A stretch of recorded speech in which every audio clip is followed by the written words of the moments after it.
Hi hello welcome to my channel Moses in Malta. ఇంతకు ముందు మీరు నా వీడియోలు చూసినట్లయితే నేను మాల్టాలో ఉన్న సంగతి మీకు తెలిసింది. అయితే నేను మాల్టాలో ఏం జాబ్ చేస్తాను, లైఫ్ స్టైల్ ఎలా ఉంటుందో నేను ఈ వీడియోలో మీకు చూపిస్తాను. అయితే నేను మాల్టాలో ఏవియేషన్ సెక్యూరిటీగా ఎయిర్పోర్ట్ లో జాబ్ చేస్తాను. అయితే ఇండియాలో ఉన్న ప్రతి ఒక్కరు యూట్యూబ్ లో వీడియోలు చూసి ఎంజాయ్ చేస్తున్నారని అనుకుంటారు. ఎంజాయ్ చేస్తారు కానీ అంతకన్నా ఎక్కువ కష్టపడతారు. ఇక్కడ మీరు చూసుకున్నట్లయితే నేను నైట్ షిఫ్ట్ కి వెళ్తున్నాను. నేను ఆల్రెడీ డే షిఫ్ట్ 6 to 6 చేసి వచ్చేసాను. అయితే మా సూపర్వైజర్ కాల్ చేసి ఎక్స్ట్రా అవర్స్ ఉన్నాయి చేస్తావా అని అడిగాడు. ఎక్స్ట్రా అవర్స్ ఇస్తామంటే మనం ఊరుకుంటామా? అది మన ఇండియన్స్ అయ్యి దట్టు తెలుగోడు అయ్యి. ఇప్పుడు టైం ఎంత అవుతుంది ఎవరైనా గెస్ట్ చేస్తారా? ఓకే నేనే చెప్తాలే. ఇప్పుడు మిడ్ నైట్ 1 o'clock అవుతుంది. ఇక్కడ చూసుకున్నట్లయితే మీకు ఎవ్వరు కూడా కనిపించారు. ఒకసారి రాత్రులు 2 అయిపోయేది. నేను మామతో అలా ఆ రోజుల్లో డెడికేషన్ అలా ఉండేది.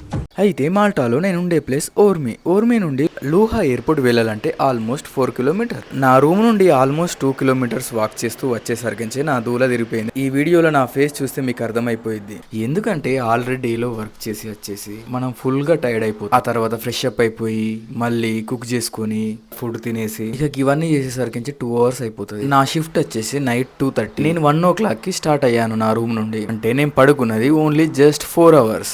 ఆ 4 hours పడుకొని మళ్ళీ నైట్ షిఫ్ట్ చేయడం అంటే చాలా కష్టం కదా. సో ఫుల్గా టైర్డ్ అయిపోయి నా ఫేస్ చూస్తే నా ఫేస్లో మీకు చాలా అర్థమవుతుంది. ఎందుకురా నడుచుకుంటూ వెళ్తున్నావు, ట్రాన్స్పోర్ట్ ఉండదా అంటే ఉంటాయి, ఓన్లీ జస్ట్ నైట్ 10:30 వరకే. ఆ తర్వాత మా ఏరియా నుండి నైట్ బస్సెస్ ఉండవు. అదేంటి సార్ అలా మాట్లాడతారు? అయితే మనం వెళ్ళాలంటే ఇక్కడ ఈ cabs, Bolt and Uber drive అని క్యాబ్స్ ఉంటాయి. మరి అవన్నీ ఉండగా ఎందుకురా నడుచుకుంటూ వెళ్తున్నావు అంటే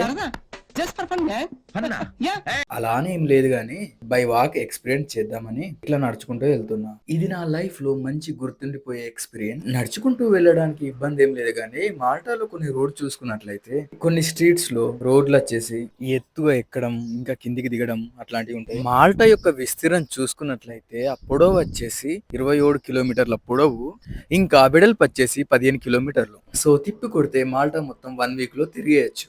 సో అబ్రాడ్ వస్తున్నాం అంటేనే మనం మెంటల్లీ ఫిక్స్ అయిపోవాలి, ఏమైనా వర్క్ చేయగలుగుతా, ఎంతైనా వర్క్ చేయగలుగుతా అని. సో నడుచుకుంటూ వచ్చేసరికి లూహా వచ్చేసి నేను మీకు ముందుగానే చెప్పాను కదా రోడ్లు వచ్చేసి ఎత్తుగా డౌన్ గా ఉంటాయని. ఇప్పుడు చూస్తున్నారా నేను నడుచుకుంటూ వెళ్లే రోడ్డు ఎంత ఎత్తుగా ఉందో. నడుచుకుంటూ వెళ్ళడానికి ఇదొకటే ఇబ్బంది. ఇంకా అలానే నడుచుకుంటూ వెళ్ళేసరికి నేను చాలా అలసిపోయాను. లైఫ్ లో ప్రతి ఒక్కరికి తమ తమ గోల్స్ ఉంటాయి. ఆ పెట్టుకున్న గోల్స్ ని అచీవ్ చేసుకోవాలనే ఒక సంకల్పంతో ఉంటే ఎంతవరకైనా ముందుకెళ్తామో, ఏమైనా చేయగలుగుతాం. అయితే నాకు ఇష్టమైన బిజినెస్ మ్యాన్ జాక్ మా అండ్ హీస్ ఫ్రమ్ చైనా. అతను కూడా లైఫ్ లో చాలా ప్రాబ్లమ్స్ ఎదుర్కొని వాళ్ళు one of the top business man అయ్యాడు. అయితే ఒక షోలో అతను ఒక మాట చెప్తాడు. అయితే ప్రతి ఒక్కరికి వాళ్ళ లైఫ్ టైమ్ లో ఒక ఆపర్చునిటీ వస్తది. అయితే సో అలాంటి టైంలో మన మైండ్ పర్ఫెక్ట్ గా ఉండాలి, ఎటువంటి వరి లేకుండా. అయితే మనం వరి అవుతూ ఉన్నాం అనుకో, మన లైఫ్ అంతా వరి అవుతూనే ఉంటాం. చాలా మంది ఎంటర్‌ప్రెన్యూర్స్ వాళ్ళు చేసే బిజినెస్ లో అన్ని రెడీగా ఉండి, అన్ని పర్ఫెక్ట్ గా ఉండి, ఎటువంటి ఇబ్బంది లేదా ఎటువంటి ప్రాబ్లం లేకుండా ఉంటే నీ అవసరం వాళ్ళకు ఎందుకుంటుంది, నిన్ను హైర్ ఎందుకు చేసుకుంటారు వాళ్ళు. సో అదే నీ ఆపర్చునిటీ. నువ్వు చేసే పని మీద ఫోకస్ ఉంచి పట్టుదలతో శ్రమిస్తే నువ్వు ఏదైనా సాధించగలవని నిన్ను నువ్వు నమ్ముకున్నప్పుడు అలా కొద్ది కొద్దిగా చేస్తూ ఒక 10 సంవత్సరాల తర్వాత 100% నువ్వు డిఫరెంట్ గా మారబోతావు. సో ఫైనల్ గా నేను చెప్పేది ఏంటంటే యూరోప్ రావడానికి మనం ఎంత కష్టపడతామో వచ్చాక కూడా ప్రతిదీ ఎఫర్ట్ చేయడానికి మనం సిద్ధంగా ఉండాలి. ఇంకా నాలెడ్జ్ గా ముందుకెళ్ళాలి. మన కోసం ఎవరు ఏమి చేయరు. సో నీ కోసం నువ్వే చేసుకోవాలి. నీ మీద నువ్వు డిపెండ్ అయ్యి నీ కోసం నువ్వు చేసుకున్నప్పుడు 100% నువ్వు ఏదైనా సాధించగలవు. ఇంకొంచెం మనం ముందుకు నడుచుకుంటూ వెళ్తే ఎయిర్పోర్ట్ రీచ్ అవుతాం. ఇక్కడ చూసారా ఒక్కరు కూడా కనిపించరు మీకు. Say what you wanna say to me now. I wanna wake up with you in the morning. Show me there's nothing fake to me now. I wanna wake up with you. Finally మనం నడుచుకుంటూ airport దగ్గరికి వచ్చేసాం. ఈ gate నుంచి ముందుకు వెళ్తే airport. తొందరగా వెళ్తున్నాను ఎందుకంటే నేను ఆన్ టైమ్ లో అక్కడ ఉండాలి. ఈ పార్కింగ్ ఏరియా దాటి ఇంకా కొంచెం ముందుకు వెళ్తే మాల్టా ఎయిర్పోర్ట్ యొక్క గేట్ 1.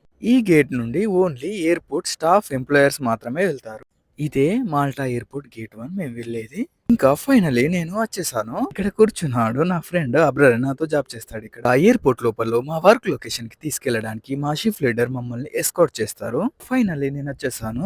ఈ వీడియో కనుక మీకు నచ్చితే లైక్ చేయండి, షేర్ చేయండి, సబ్స్క్రైబ్ చేయండి. ప్రతిరోజు నా డ్యూటీ కాఫీతో మొదలవుద్ది.